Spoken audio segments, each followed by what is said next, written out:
Yo les gens, j'espère que vous allez bien, c'est Achille Détection et on se retrouve dans une vidéo pour un petit tuto sur le Garrett EuroAce. Je tiens à préciser qu'il n'y a pas de placement de produit, je suis pas sponsorisé par Garrett. Du coup ça me permet de faire vraiment une vidéo neutre, je vais dire les points forts, les points faibles de cet appareil. On va voir comment le détecteur va réagir suivant les différents types de métaux. Donc on a vraiment les métaux principaux que vous pouvez éventuellement trouver en détection. On a bien sûr le fer, l'aluminium, le cuivre, le bronze, le plomb, l'argent et l'or. Voilà. En ce qui concerne les réglages, donc là vous avez un bel écran interactif, donc un écran LCD avec vous voyez, différentes touches. Ici pour info c'est le boîtier où on met les piles. Voilà. Alors, vous l'allumez ici. Donc là c'est normal qu'il sonne un peu partout, je suis dans la maison. Ici vous avez un bouton où il y a écrit mode. Donc c'est ce qui concerne cette ligne. En ce qui concerne les différents modes, vous voyez que ce qui change en fait, c'est surtout au niveau des curseurs. Donc, vous allez remarquer qu'en GRAILI vous allez avoir cette position de curseur. En custom, voilà comme ceci, Relic, Cohen. 0.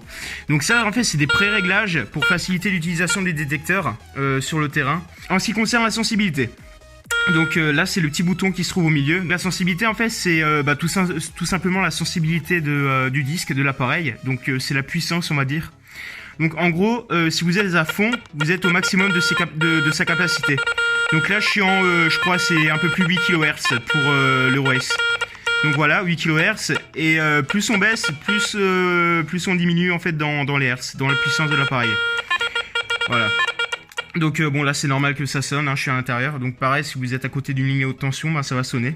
Donc la discrimination, c'est ce qui permet de différencier les métaux, donc c'est comme en société, discrimination. C'est pareil, la discrimination en détection. Au niveau des réglages des détecteurs, c'est ce qui permet de différencier les différents types de métaux. Donc vous allez suivant les détecteurs, vous allez avoir une discrimination qui sera meilleure. La discrimination va surtout servir pour différencier le fer et le non ferreux. Donc c'est très important de choisir un détecteur qui a une bonne discrimination. Donc vous voyez que là vous pouvez bouger le petit curseur en haut et avec le petit bouton en bas, vous pouvez éliminer donc les sons. Donc là, à chaque fois, un curseur représente un son. Un son type d'un métal associé. Donc là, si par exemple, j'enlève tous les non ferreux. Voilà, tous les non ferreux. Et si maintenant je vais passer par exemple du cuivre, ou là c'est du bronze, il va pas sonner. Voilà. Mais bon, généralement en détection, on va pas enlever les non ferreux. On va enlever justement les ferreux. Et ici c'est le pitch, le pinpoint, voilà. Donc si vous restez appuyé, ça va permettre de localiser en fait la cible qui se trouve sous terre, voilà. Donc là nous avons un morceau d'éclat d'obus en fer, donc on va voir ce que ça donne. Donc vous entendez le son grave, voilà. Donc entendez bien la différence, son grave. Et là je vais passer du non ferreux, une balle de mousquet, voilà. Donc les non ferreux, ça a un son de cloche. Les non ferreux, c'est un son de cloche.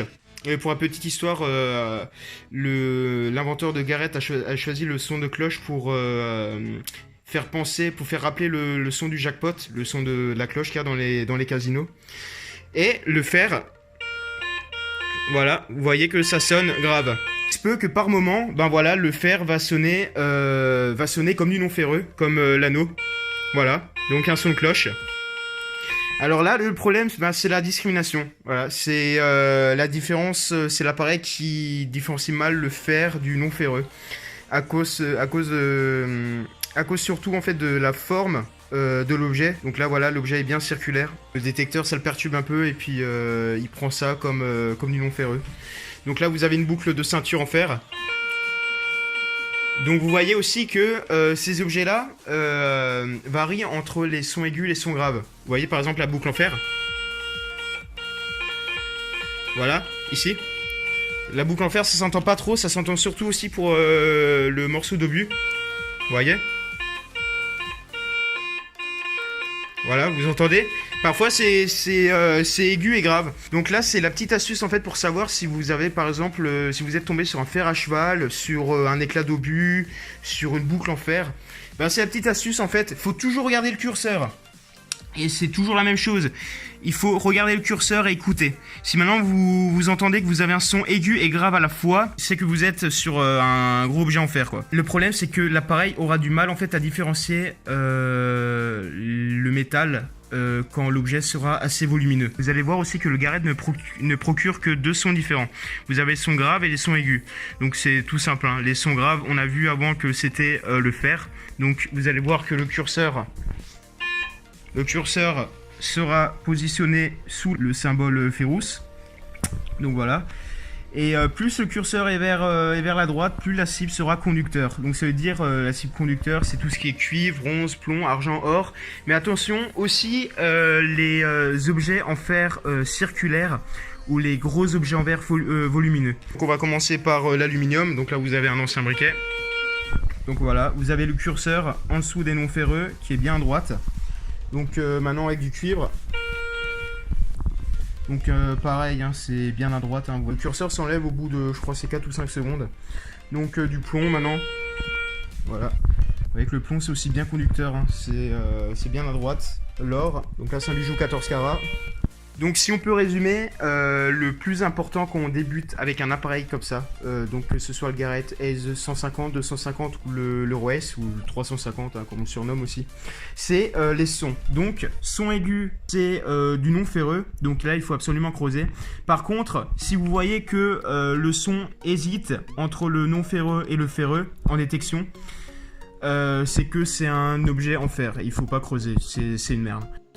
Bon, pour ce qui est des réglages, alors moi je vous conseille de vous mettre en mode Gerwali, donc c'est-à-dire bijou. Voilà, je me mettais toujours dans ces modes-là et j'ai toujours trouvé, donc voilà. Donc ici, voilà, c'est là où vous changez, hein, donc Gerwali. Sensibilité, alors moi je la mettais jamais à fond, je baissais toujours d'un cran à cause des sons parasites. Hein. Sons parasites, ça peut être les lignes à haute tension, votre téléphone, faites attention à vos téléphones parce que si vous recevez un message ou quelqu'un vous appelle, il se peut que le détecteur ça va faire des interférences avec le disque et votre détecteur va commencer à sonner. Donc voilà, je le mettais toujours comme ça. Voilà, bon je le baisse pour éviter que ça sonne trop. Et la discrimination, je déplaçais le curseur en haut. Voilà, donc plus et moins, voilà, vous pouvez jouer comme ça. Hein. Et moi, ce que je faisais, c'est que j'éliminais toujours le dernier ferreux ici. Voilà. Pour ce qui est des conseils, donc, premier conseil que je pourrais vous donner quand vous débutez avec un Garrett. Déjà, ne prenez pas des piles jetables, parce que au bout d'une dizaine d'heures, c'est mort, vous pouvez les jeter. Ou environ, je sais plus, ça fait longtemps que je n'ai plus acheté. Hein. Donc utilisez des piles, voilà, des piles comme ça, rechargeables. Bon, c'est un peu plus cher, mais franchement, ceux-là, ça fait 7 ans que je les ai. Hein. 7 ans, et je peux vous dire qu'elles fonctionnent encore très bien.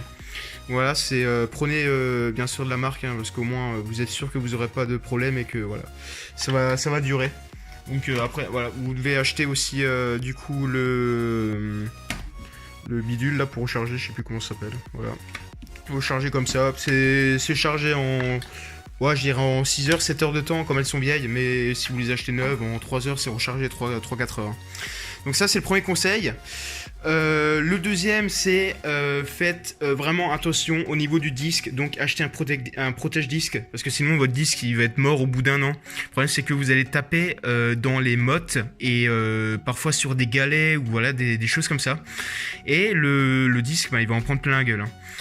Le problème, c'est que vous allez commencer à avoir des fissures qui vont apparaître au niveau de la silicone. Bah, attendez, je vais vous montrer ça. Ici, donc là, j'ai déjà un peu colmaté avec la colle hein, pour éviter que ça se propage. Voilà, c'est que vous avez des fissures. Là, j'ai déjà changé de disque, hein, c'est mon deuxième. Bon, moi, j'avais fait un peu le con avec mon premier. Autre conseil pour les débutants. Donc, faut faire très attention quand vous détectez. Ça, c'est un conseil pour éviter de creuser sur tout et n'importe quoi. Le problème, c'est que avec mon réglage... d'ailleurs avec tous les autres réglages, eh ben, vous n'entendez pas en fait le fer. Le problème c'est que si vous tombez par exemple sur un anneau en fer, un morceau de ferraille ou quelque chose comme ça, vous n'allez pas le remarquer, vous allez juste entendre en fait les sons aigus. Vous voyez ce que je veux dire? Vous n'allez pas entendre le son grave et le son aigu, vous allez juste entendre le son aigu. Alors le truc qu'il faut faire en fait, quand vous avez un son qui hésite, vous voyez que quand vous passez, ça sonne pas en continu, ça hésite un peu, ben vous regardez sur le curseur. Et si vous voyez que le curseur en haut qui se déplace, quand vous avez un son, si vous voyez qu'il se déplace sous la barre des ferreux, il y a des fortes chances pour que, il y a des fortes probabilités pour que ce soit une merde en fer.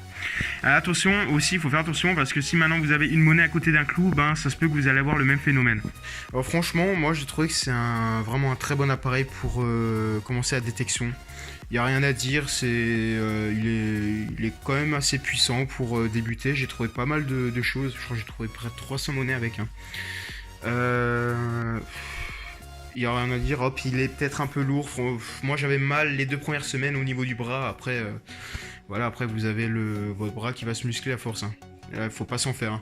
Mais c'est vrai qu'au début, hop, si je crois qu'il pèse 1,3 kg, c'est quand même pas rien, vous le ressentez au niveau du bras. Par contre, les défauts du Garrett. Alors là, c'est récurrent, c'est la solidité. Alors bon voilà, détecteur à 300 €, vous pouvez pas non plus avoir la lune. Donc par contre ça faut pas faire attention, ça c'est moi, je suis un peu maladroit. Ça normalement c'était pas censé casser. Pareil pour ça. Voilà, mais par contre on peut voir un phénomène récurrent chez plusieurs utilisateurs, c'est le repose-bras qui se casse. Alors voilà, j'ai tout testé, j'ai essayé de le recoller avec la fibre de verre, la colle Loctite, avec tout, ça ne marche pas. Donc mon père m'a fait voilà ce repose-bras en métal, en inox, avec la petite mousse et tout. Pareil pour voilà le plastique en bas, à force que vous allez poser le détecteur, ben voilà, ça va se fissurer et tout. Voilà ça. Après c'est le plastique qui est bien cassant avec le temps. Là c'est mon détecteur, là que j'ai un certain âge, c'est pour ça qu'il commence un peu à casser au moindre choc. Un des défauts au niveau du câble au bout, moi j'avais ça sur mon ancien disque, le câble il commençait à se dénuder. Le caoutchouc il commence à s'enlever, à se casser. C'est à cause de la tension en fait qu'il y a ici. Donc le mieux en fait c'est, je sais pas si vous avez un système avec un riselant ou quelque chose comme ça, vous accrochez le câble à un riselant noir, ça se voit pas. Le jeu aussi dans la canne, donc quand vous bougez comme ça, vous pouvez remarquer que vous avez un peu de jeu. Bon après ça c'est pas vraiment embêtant franchement. Niveau confort, on s'y habitue. Donc les avantages, franchement c'est le boîtier qui est super, le réglage et tout, le système électronique, il n'y a rien à dire. Il est vraiment performant, pareil pour le disque, c'est le disque double D. Franchement, pareil, il descend lui à 40 cm de profondeur pour les grosses monnaies comme les décimes ou les 10 centimes Napoléon. Ça, il n'y a rien à dire. Et les défauts, ben voilà, c'est cette partie du disque qui est assez fragile quand même. À noter aussi le repose-bras qui peut casser avec le temps, donc ça faut pas paniquer s'il est cassé, c'est normal en fait. Et donc sinon tout ce que j'ai exposé ici, c'est ce que j'ai trouvé avec le Garrett. Voilà, mes 2 seuls objets en or que j'ai trouvé pour l'instant en 7 ans de détection, c'est avec le Garrett. Bon, pas de monnaie en or. Voilà, avec le Garrett j'ai trouvé une bague. C'est vraiment les objets qu'on peut trouver avec le Garrett, la preuve, je les ai trouvés. Ouais, avec le Race. Après le Lace 250, j'ai déjà eu en main. J'ai remarqué par contre que lui, il sature plus au niveau des aigus. Il aura plus de mal en fait à faire le son de cloche avec certains objets par rapport à l'Euro-S. L'Euro-S en fait, si vous voulez, en fait, c'est un détecteur de base qui a été conçu pour l'Europe. C'est pour ça que vous avez le mot euro. Donc avec des réglages spécifiques entre parenthèses pour l'Europe, mais bon, le Lace 250 fait aussi l'affaire, franchement. Mais voilà, j'ai remarqué que l'Euro-S il sonne quand même mieux sur tout ce qui est objet. Voilà, c'était tout pour les réglages, les conseils, les astuces, les défauts du détecteur. Et puis on se dit à plus pour de nouvelles vidéos. Voilà, là, je vais voir pour essayer de sortir le week-end prochain. Cette vidéo je vais essayer de vous la poster la semaine prochaine. Là on est je crois le 5 ou le 6 janvier. Bon bah voilà, c'était Achille Détection. Hop, bonne chasse.